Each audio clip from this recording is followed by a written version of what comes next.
Welcome to Illuminati Church. I'm Silver Guitar 2586, and I want to wish you guys all a happy Easter, and I hope you guys are all enjoying it with your family and friends. If not, I'm here to, give you guys refuge. Let's first start off with the table of contents, which we're going to be doing on the show today. We're going to start off with a disclaimer, then we're going to start off with G for T, the history of Easter eggs, the Shroud of Turin. Oops. More technical. Illuminati Church. I'm Silver Guitar 2586, and I want to wish you guys all a happy Easter. We'll just do that again because I've been having much technical difficulties on my computer. My sound card keeps getting ripped away. I don't know how it's happening, but it keeps getting deactivated. That's why I can't really do much more than a live broadcast, and my live broadcasts have been censored. That's why I have to use Illuminati Church to do any videos whatsoever. I've been censored. But let's continue on, because sound quality is very bad, and just want to get it figured all out here. Let's start off. We have the history of Easter eggs, the Shroud of Turin, the Voynich manuscript decoded, Spirit Caveman, wet mummies of China, pot legalized in Nevada, and school police are taser happy. And again, I wish all of you guys a happy Easter. This falls on a very important astrological date, and this astrological date is very important. It represents a lot. There's been a lot of significant happenings in this period of time. We've had many blood moons that will be in this period of our time right now. In modern day speaking, it'll be about 1 year in our standing. But we have a new Latin. Now, anyone with a seeing eye, E-Y-E, will be able to decode what I'm saying in this video. Now, let's get started. I have a disclaimer to first start the show with. The people who have been on this show and their opinions, thoughts, and anything like that are not necessarily my viewpoints and do not represent me, myself, and I, E-Y-E, or my YouTube channel, Silver Guitar 2586, Illuminati Church. I'm just simply listening to people's opinions.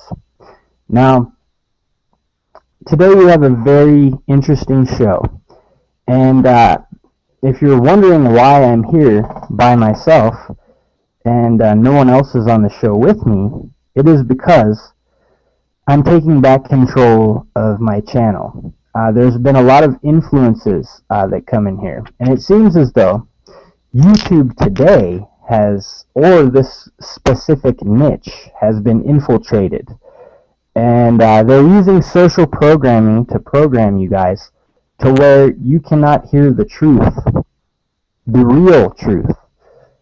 And they will use specific means to discredit people and, make people look bad, such as language. And they hate it when I clear my throat. So, language, which most people don't know, comes from the Rosicrucians, or the language that I'm speaking currently comes from the Rosicrucians. They designed this language, and they were influenced by the French language. Now, the French had created a poetic language. Now, English itself was created by the Rosicrucianists and Sir Francis Bacon, so that it was pretty much designed that they could use a system of speaking called iambic pentameter. Now, iambic pentameter is a rhyming method, which Tupac used in his raps. And this rhyming method was designed so that people who could not read or write a language in its proper manner could understand and memorize. Now, there's a big conspiracy theory about how William Shakespeare, he was just an actor and a peasant. His story is true, but the scripts that William Shakespeare wrote was written by the Knights of the Helmet. And now the Knights of the Helmet was led by Sir Francis Bacon. And when Sir Francis Bacon grew up, he had gone to school in France. At that time, they were designing the French language, which is an adaptation of many other languages. And they wanted to make the most poetic language that you could make. He was influenced by this, and he created iambic pentameter so that the peasants could memorize what they were saying. Now, there's also coding that goes into this. Coding which most people cannot understand because of social programming. Social programming is probably at its peak right now. We have so much social networking, television, that people are domesticated as slaves, as animals. They're owned, and that's a known fact. Just take a time to go out to the wilderness and see how wild animals live, and you'll be able to understand what I'm trying to say a little bit better. Now, let's get on to G for Key. Now, former guests on Illuminati Church and former hosts on Illuminati Church have had, their own opinions, their own agendas, and they have tried to come in and take this over for themselves. Now, while I, at the time, appreciated their help and was flattered, I guess, that people would try to help me, I was manipulated. This has been happening for quite some time, and I was kind of confused on why I was being manipulated. These people don't want me to say what I want, and they are influenced by other means, corporations, and money. Now, some people will say money is the root of all evil. However, that is not the true meaning of that term. The term was originally said as the love or the lust for money is the root of all evil. Now that takes things into a different context. If you notice today, many things have been taken out of context and used to be manipulated. There's a lot of legalese and bar associates out there that want to go out there as if life was as Forrest Gump said, life is a box of chocolates, you'll never know what you're going to get. And that is true. But what I'm trying to say is that we've become so socially programmed to think that we have to live a certain way, we have to think a certain thing, but then we are manipulated within that.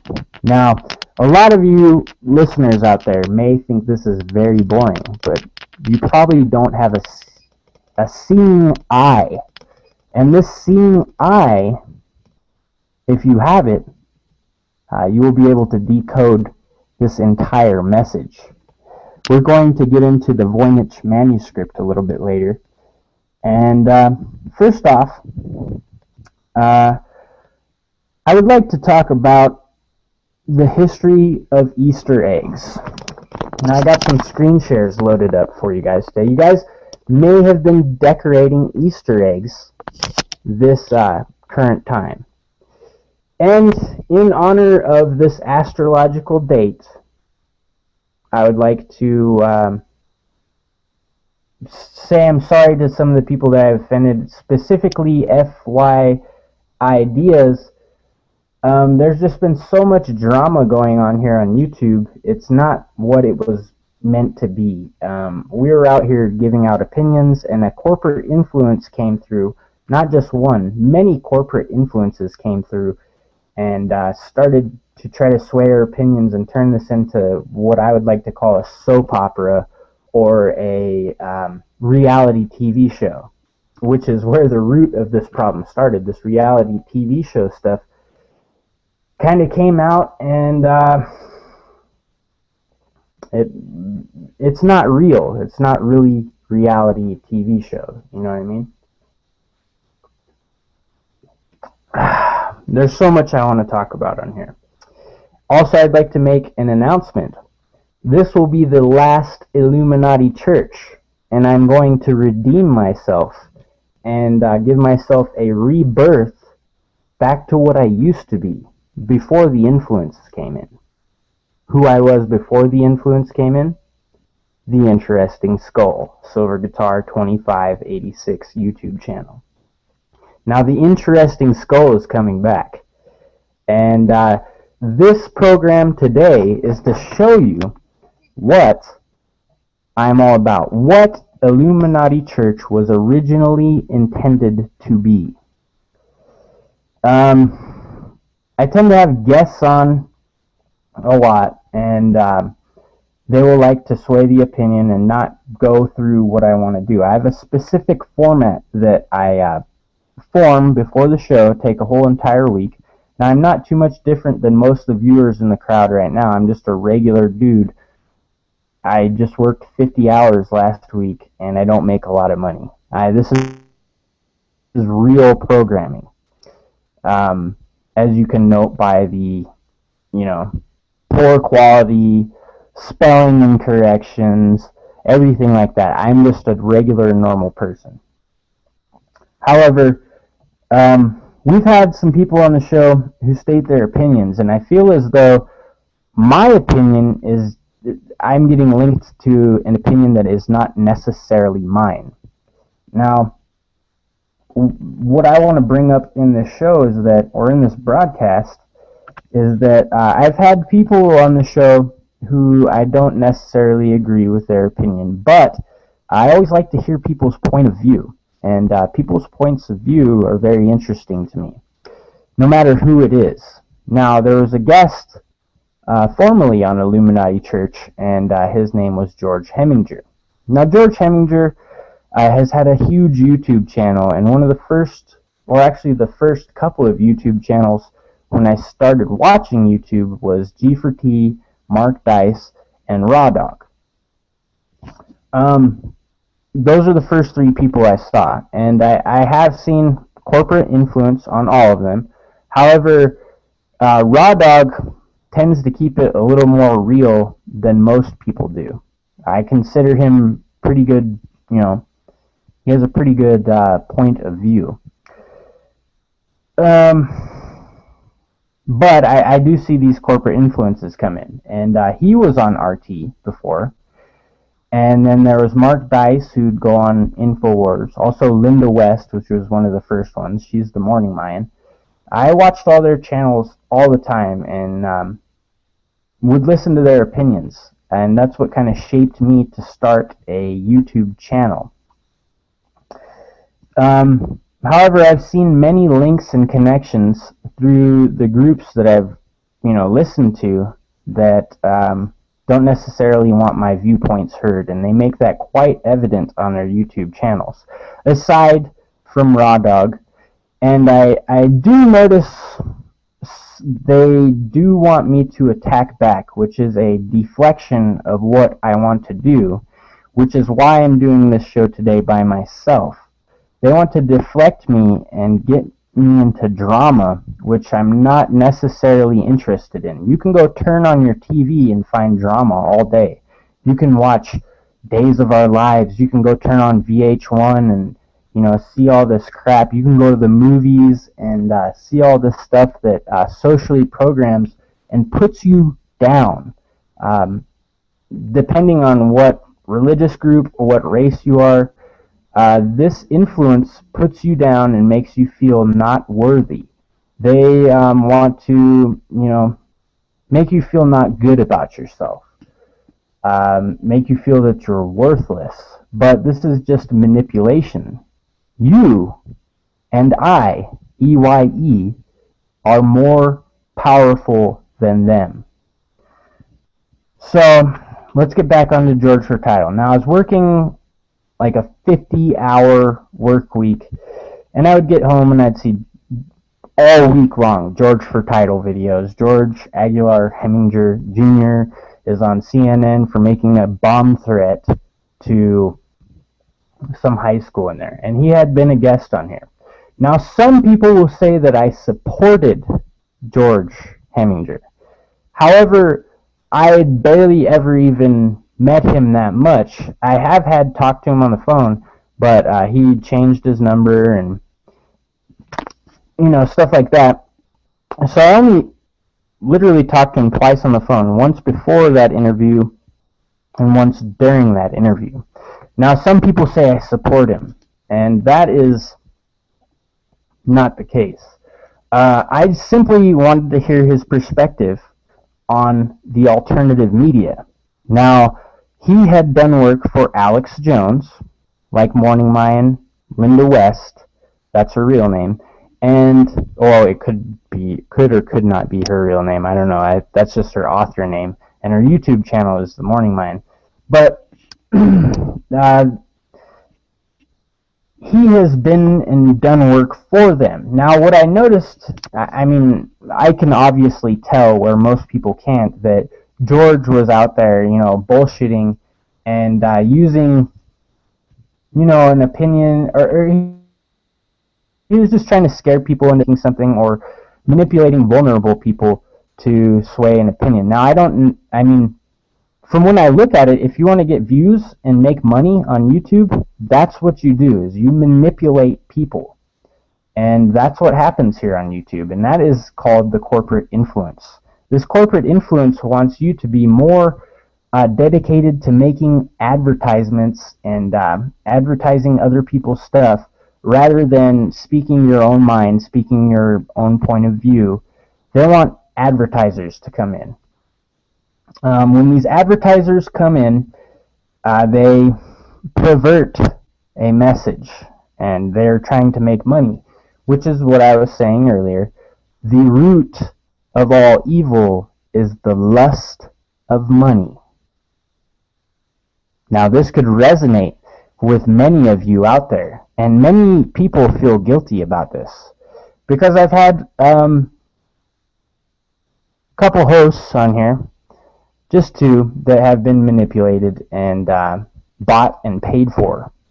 Now, you can definitely see that most of these people aren't regular people, and the time that they're taking on to discredit me, I find very interesting. That's why, like I said, I'm going to start the Interesting Skull Hangout, which is me, my pure form of video, where I came from, what I like to do. That's what this is going to be all about, and it's going to be me by myself doing my style, so I cannot be manipulated. This is the rebirth on Easter. On this astrological date, this will happen.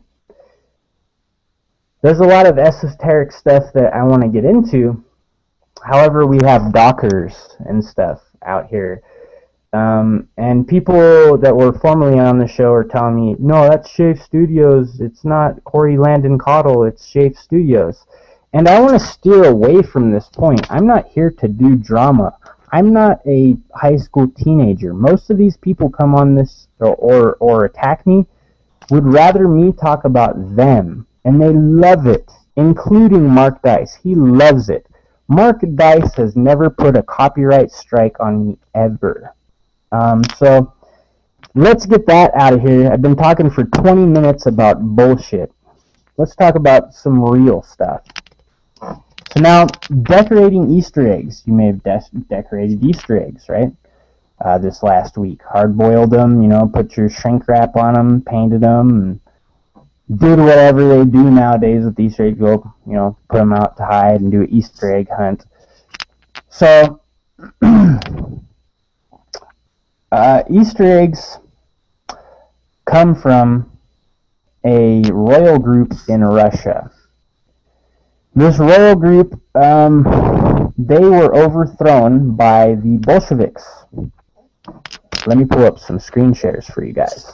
And let's get on to some interesting content like the interesting skull does. Just give me a second here.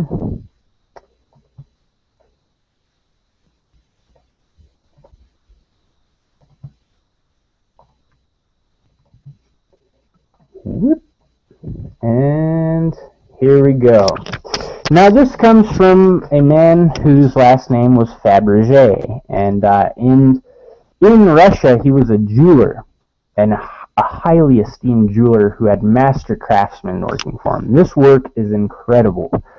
What it was is they originally, these were 50 original Easter eggs that were given to the royalty there. Now, the emperor wanted to give his wife, the queen or the empress, a gift on Easter, commemorating this, solstice. And what he did was design. He wanted to give an egg, which represented spring, which represents fertility, so on and so forth. But he wanted it master crafted. Now what he would do is he was a master using enamel arts. These aren't real eggs. These are actually enamely crafted eggs. They're fake.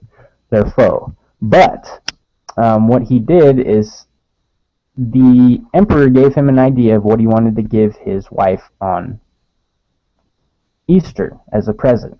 Now what would happen, it would be an egg representing fertility for the spring and the equinox. And when you open up the egg, it had a prize inside of it, or a special little thing. And inside of the egg would be something different every year. And he continued this on and so forth until his son took over the throne, and he wanted to keep the family tradition going on. Now this was 50 years of Easter eggs, and this is why you decorate them and why you put out Easter eggs. This is where it comes from. It comes from Russia. Now, these are very interesting eggs. A lot of them have a lot of different stuff in them. Fascinating, master craftsman stuff. There's even the railroad. I don't know, let me see if I can find it here. The railroad that went through Russia. I don't know if I can find it in here. They had a train set inside one of these eggs. Like, here's a buggy which was on the royal wedding. A horse buggy that was on the royal wedding for the king that took over. That was inside. It's a total exact replica made out of solid gold and precious metals. Everything very fine in this stuff. These eggs are very valuable. FT Ideas Mike, who, if you have a channel that you're really into precious metals and collecting gold and silver and stuff like that, you should check out his channel, because he does hangouts on and keeps up to date on precious metals, and he's more into the, just not stacking it, but buying specific types of metals where you can make a higher profit of margin off of. Now, he's not selling anything.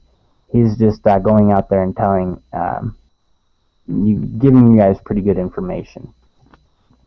So, this is where it's from. Now, this royal family was overthrown by the Bolsheviks, right? This was the Russian Revolution. And you can Wikipedia this to learn more about it. Now, what happened is the Bolsheviks came in, and I'm not too highly educated on why or how this happened. You can research it yourself if you want to find out more. I will be elaborating on these subjects on the Interesting Skull, which will be my new channel and my new hangout by myself. So these Russian revolutionaries came in, and they took over the empire. Now this empire is taken over, and they they were from a royal bloodline. They had families in the UK that they wanted to move to. Now they were trying to seek asylum from them, but the Bolsheviks said, "Oh yeah, we'll put you on a train. We're gonna go take you to political asylum. You'll be all fine and dandy." They take them on a train, their entire family, and they take them to a barrack. And in this barrack, they come in and they execute them, starting with the king, the queen, and the oldest son, and the daughters. The youngest was the youngest princess, and she got to see her entire family get shot. Then she was shot, and then they bayoneted them to death. After which, they burned them and buried them in a cave or some sort of hole, and their location was kept secret so that no one could come in there. When they did this, they took all their valuables, which is first and foremost was these Fabergé eggs, which apparently Russia was kind of suffering at the time with their, food and monetary and economic systems, because the Russian Empire wanted to live so lavish and make these, extraordinary works of art just as a present to themselves, and not thinking about the community. And so may have been why the Bolsheviks uprose.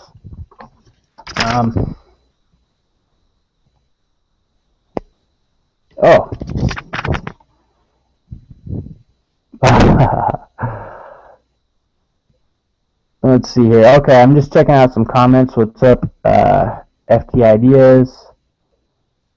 Bernie's a scammer. And Nukadoob says, what up? I will just touch very shortly on the Ernie thing. Ernie, they're saying I support G4T, but Ernie was paying G4T to advertise his stuff. I just wanted to bring that up, and that's some of the circle that is attacking me for, the G4T thing. So, let's carry on. The Shroud of Turin is what we have next. This is the Shroud of Turin. Since it's Easter Sunday, I wanted to talk about Jesus, right? And one of the things is they said that Jesus had a cloth wrapped around him when he died, and his image was burned into it. However, recently there was a TV show talking about how this could have been done, and they lined up like this specifically right here, Leonardo da Vinci's face with his self-portrait. Now, I'm not necessarily saying this is true or not. I don't know, but this is very interesting material, so I kind of want to cover it real quick. They say you can take a canvas of whatever this canvas was particularly made out of and line it with silver oxide, right? And if you line it with silver oxide, you can put it in a dark room and create a flash, an explosion, right? With something with very bright light. And the silver oxide will imprint whatever was wrapped around this. Now, some of these scientists have gone in here and matched up Leonardo da Vinci with the Shroud of Turin. Now, it's quite possible that Leonardo da Vinci covered himself in a cloth, and this may have been, not saying this is true or not, but this may have been the first photograph ever taken, which seems highly likely to me. Now, Leonardo da Vinci's younger self and self-portrait is said to have been the Mona Lisa. People have always been trying to figure out why the Mona Lisa was considered, they can't tell if it's a man or a woman, and is she smiling or is she not. A lot of people are lining up this photo of the old self-portrait of Da Vinci with these masterworks of its time, and finding out that maybe this was a self-portrait and just coded to where if you have a seeing eye, you can see what's going on. Some people will say he's a heretic for doing this. I don't know about that. Specifically, I never knew him ever, but very interesting stuff. What is this guy, Harry? Prince Harry? I don't know why they're matching him up to here. I don't really know why. But I found that very interesting. Just wanted to share that with you guys. Now, I don't know specifically what that's all about. Let's continue on. Speaking of coding stuff and things like that, this is the Voynich manuscript. Now, this was in possession of the Jesuits. And the Jesuits, by my surprise, I don't know why they couldn't do this. I look up to the Jesuits a lot because of they're very, very smart people. And I don't know the whole history behind all of this, but this was a book called the Voynich manuscript. Now, there's a book collector who went around collecting rare books at a certain period of time, and he came across the Voynich manuscript. Now, this Voynich manuscript had, it was encrypted so that you couldn't see what they were trying to say, which is the message in this video. Some say this was a book of herbology or stuff like that. You know what I mean? Like how you could cure somebody of diseases, because at the time science was considered heresy. So what doctors had to do was encode books on healing and medicine so that the church wouldn't come in and condemn them as a heretic and put them in prison. Which is also a lot like the, it's a lot like,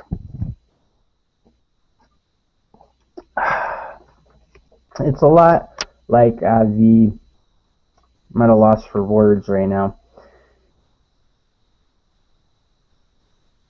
I guess codex that I'm trying to put in this show right now. Give me a second here, I gotta catch my breath.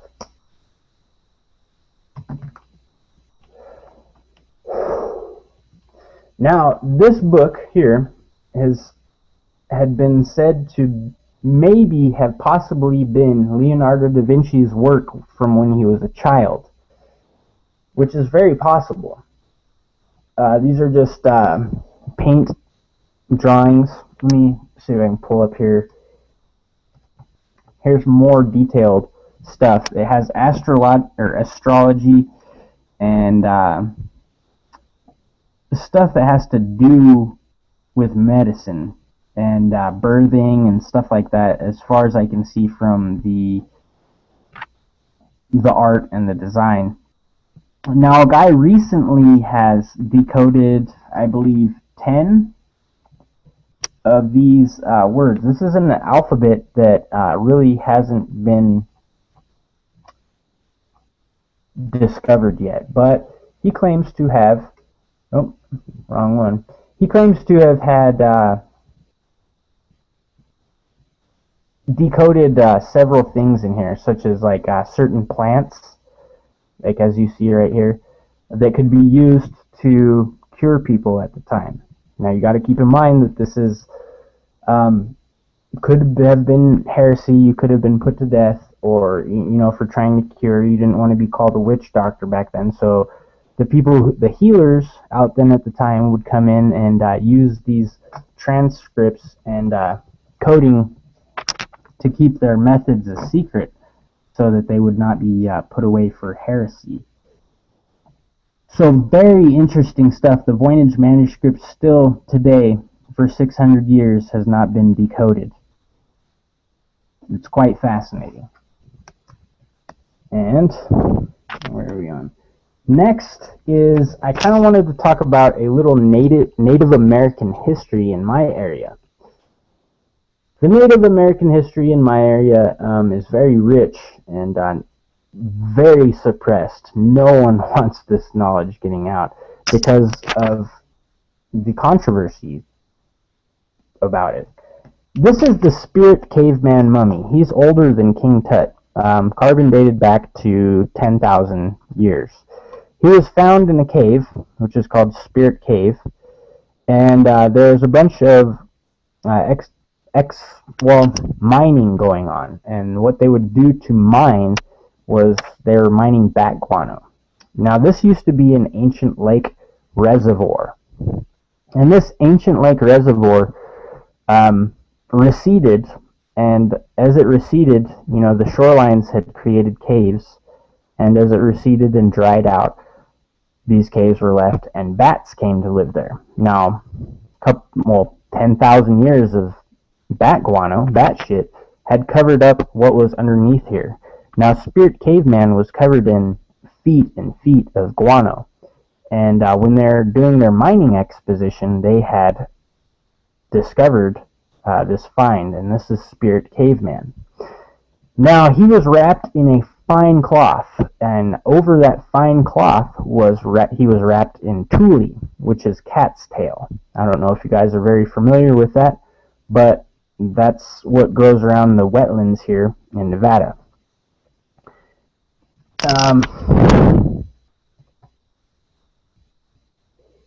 When I get back onto tule here, oops, wrong page. Alright, tule was very, very useful in these wetland areas. Now, the natives here, which were the Paiute and the Shoshone, specifically the Shoshone, they would use the tule to create huts and everything of that. Let me see if I got that right here.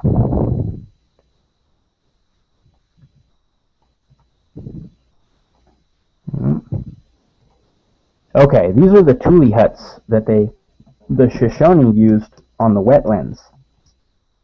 Now, there's a specific story in the specific group that lived in the wetlands, and there's not a lot of history on them rather than the oral history of the natives of the Paiutes and the Shoshone, or the Paiute Shoshone, and their loyalty had passed along this story.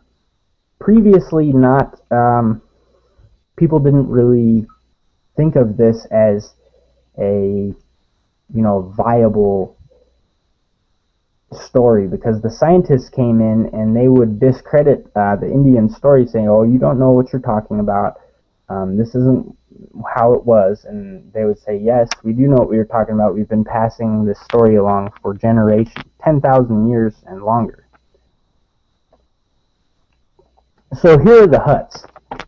There was a specific tribe of cannibal, red-haired Indians, which this is where it gets into what some people will call the conspiratard realm, because, and I'm going to debunk what's conspiratard about it, there were national publicists, corporate people who came in to try to sensationalize a story.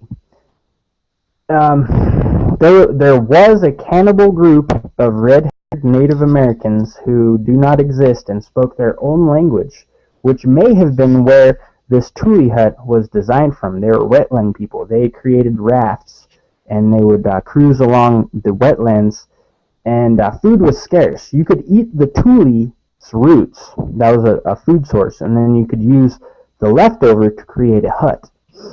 Or just living off the land, being basically survival style, right? So they created these huts and these rafts, and food got scarce as the lake started to dry out. Now, their tribe in competition was the Shoshone and the Shoshone Paiutes and the Paiutes, and they had teamed up together because this specific group would come in and they were cannibals. They would eat the babies of these tribes and the people as well. I personally think this is where this tule hut comes from, because from what I've read, the tule eaters would be a translation. However, I'm not too specific on what it is. Let's go back here. This is Lovelock Cave. Now, there's a Native American story of how these cannibal red-haired people were chased into this cave and burned to death. Now we have ancient aliens coming in trying to do the Nephilim thing, right? And here is a picture. I don't know if you can see my mouse right here. This is a denture impression, and this is a jawbone of one of the Thule eaters, right? The red-haired cannibals. And this denture impression right here, they're trying to compare it to a jaw, which is what I find so amazing about these Shaw media shows, is they throw stuff out of proportion, blow it up, sensationalize it, and not tell you the exact truth. This is just a denture impression. And on Ancient and Aliens, they're trying to show this denture impression as a jawbone and comparing it. Well, here's a modern day, jaw, and here's the jaw of a Thule eater. So they're trying to make it look like as if they were giants, because that was the story that was sensationalized when their bones were found. And that's not exactly true, but I believe that they were cannibals. Now you can actually go here and visit this place, which is very interesting. Here is some of the duck decoys that they used to hunt duck out on the wetlands. They were master weavers. They could weave anything, which is where I get back into the cloth that he was mummified in, the spirit caveman. He was mummified in a fine cloth. They could not believe that this textile existed 10,000 years ago. Now, the scientists who discovered this and were in control of the mummy said that this was a white man mummified in America and had no connection to the native tribes around here, which I find laughable, because he was a native, and you can tell by their history that they are fine master crafters at weaving. This is very cultural around the Native Americans in my area. As you can see, there's also artifacts of tools that I can definitely tell were used to create fine cloth like this, made out of bone, and they call them the head scratcher. Like, well, we don't know what this was, so this is just used to scratch your head. It makes me laugh. And then they say he was white because of his profile, and I don't know about that. Another thing that brings up a lot of interest to me on this subject here is, well, I gotta take another breath. I'm all by myself, guys, here on this one, so bear with me.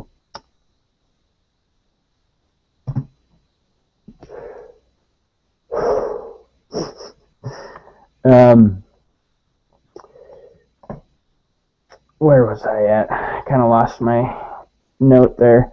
But, oh yeah, they say that Native Americans cannot grow facial hair. They have a specific, they're not capable of growing hair and stuff like that. And one thing that I found interesting is that they say that the pigment of hair, which is the color of hair, it changes. So for a while they're saying that red-haired people it's an old strain of human being, and now they're saying no, it's just black hair, and when you die, your black hair turns red. What I want to know from these people is, what color does red hair turn when you die? That's just a question I have to ask to these scientists. But enough with the scientist bashing. Let's go on here. This is pictures of the Paiute and Shoshone. Out in the deserts, they would create teepees, and they're very culture rich. Now, they had royalty too. And what we got? Here's Sarah Winnemucca. She's very famous in my area. She was a princess for the Paiute and Shoshone.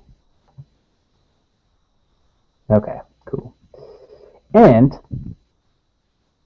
she she developed a lot of baskets. Her baskets are worth a lot of money. And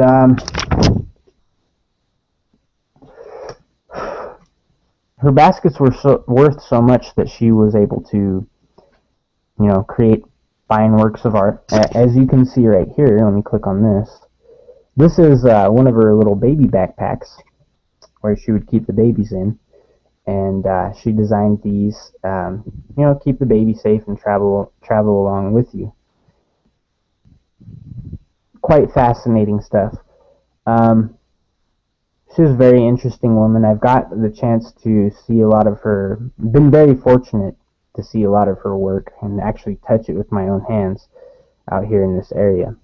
A lot of people find this subject very boring, but it's very, very important. Not only that, we have pyramids out here. We have pyramids and mummies.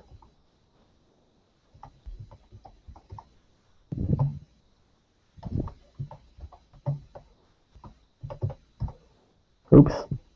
What am I doing? Pyramid Lake. This is where the Paiutes Reservation is. And here's a pyramid out here. When I was younger, it looked more like this. You go out to the lake and you'd see it like this. This is from when I was a little kid. Now the lake's receding now. There's actually a land bridge and what seems to be more pyramids showing up as the water lowers. Now you can see how the water lines lower over periods of times, and these were covered. Quite interesting. Pyramids and mummies. And yeah, this is a lot of stuff that I want to cover here on Illuminati Church. Now, well, it's not going to be Illuminati Church anymore. It's going to be the Interesting Skull. Me, myself, and I, EYE, for the grammar Nazis. Let's check out the wet mummies of China.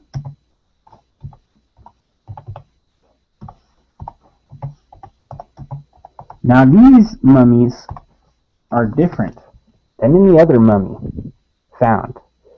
These mummies were found in wetland areas, and the way that they entombed them was very specific. They had clay, all kinds of stuff to keep, and even an elixir, which some people say is not true. These mummies were kept wet, which is different than the other mummies. The other mummies would be dried up, and they would be very fragile. Now, these mummies, such as her, I feel bad that I can't remember her name exactly, but what's so amazing about these mummies is that their limbs work. You can move them around as if they were actually alive, and they're preserved in that way. Now, she had a heart attack. They did an autopsy, and she had a heart attack, and they found that all out in China. And they found several other mummies out there like this, entombed as if she was. Now you can go see her on display in China, and just fascinating stuff out here. This is the stuff that I'm into talking about. I don't know.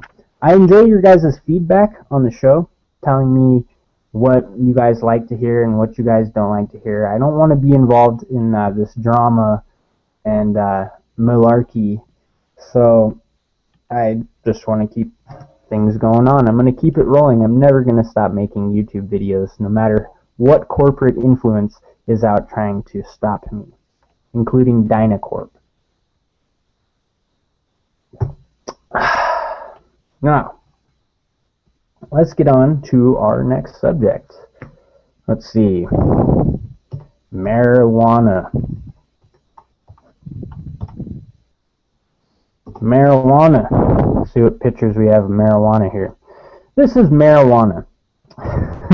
And marijuana it's starting to become legal in many states in the United States to cover up the deficit. However, it's not legal by federal law, but Nevada, Brian Sandoval, the governor, has passed marijuana legally for medical uses, and prior to that, was it? I think it was Harry Reid, but they had passed this a long time ago, and now it's moving into putting in marijuana dispensaries. Now, what the process of doing this is you have to get it passed by state first. Then they have to go to counties, which a while back the counties legalized marijuana, and that next thing you got to do is go to cities. And Reno just this last week unanimously passed marijuana as legal. So I'm just wondering, I want to cover all sides of the coin, which there's two sides to a coin. And if you guys don't know that, you're gravely mistaken. On this separate side of the coin, we have marijuana to increase tax revenue and pay off state debt. Now you can see in Colorado that this is doing extraordinarily well. And in California, they have such a mass amount of debt going on. They elected in the Terminator to California twice, and he terminated California. They're in bad shape. And the feds do raid the dispensaries there because they're in such debt. That's the point of view that I see, is that California is in so much debt to the Fed that they get raided for their dispensaries and probably sold off somewhere else. But I don't know that. I can't confirm that. I'm just speaking my point of view on it. Now, Colorado is doing very well with this. I'm wondering on how Nevada is going to do with this. I think Nevada will do just fine, like Colorado. We don't have that big of a population here, so very interesting stuff. The last subject I wanted to get onto today is tasers and school police. Now, when I was in school, cops had tasers, they had guns, they had batons, they could whoop your ass if they wanted to, but they refrained from whooping your ass at all costs. If people were fighting, maybe, these people, they would just let them fight it out, you know what I mean? Nowadays, insurance companies have come in and they want to, if someone gets harmed here, you're at liability because it's your property and this and that. So what they're doing now is they're tasing kids. Tasing them. Let me see if I can pull up one of these kids that went brain dead from getting tased because he hit his head so hard when he hit the floor. He was just a normal kid. Now another thing, let's just look up tasers real quick. Let's look up some images of tasers. Now these tasers, especially the ones that shoot projectiles, I think they are designed to take down a man. They're specifically designed to take down a full-grown man.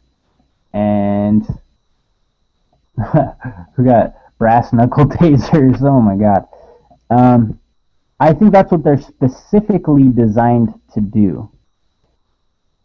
Such as this one you see right here. It shoots a projectile out that pierces your skin and electrocutes your body, affecting your brain and your heart because they are, electrical impulse controls your brain and your heart. Now, there was a kid in Texas who fell down and knocked his head out, and he's brain dead now from the school police tasing him. And from what I see, there's lots and lots of footage on kids getting knocked out and tased, and getting harmed a lot. So, is this an effective use of force? I mean, when I got in fights in high school, they would just come take me down physically, right? A grown man can take down a kid. 2 grown men can take down 2 kids. It ain't no big thing. Tasers should probably only be used on people trying to infiltrate the school and try to cause them harm. And that's sort of what I wanted to get on with the G for T thing later is, I gotta get rid of this Illuminati Church. The Illuminati Church has been nothing but nothing but stuff that I haven't wanted on my show to, make me look bad. So, to Shaw Media Incorporated, you can have Illuminati Church. I'm the Interesting Skull. And my channel is Silver Guitar 2586. And my name is Ryan Alexander Marsh. Hope you guys enjoyed. I love to hear you guys' feedback. And this is Mowak the Hoot Owl signing out. Thank you guys for watching. I'll be back with my new show, The Interesting Skull. Catch you guys later.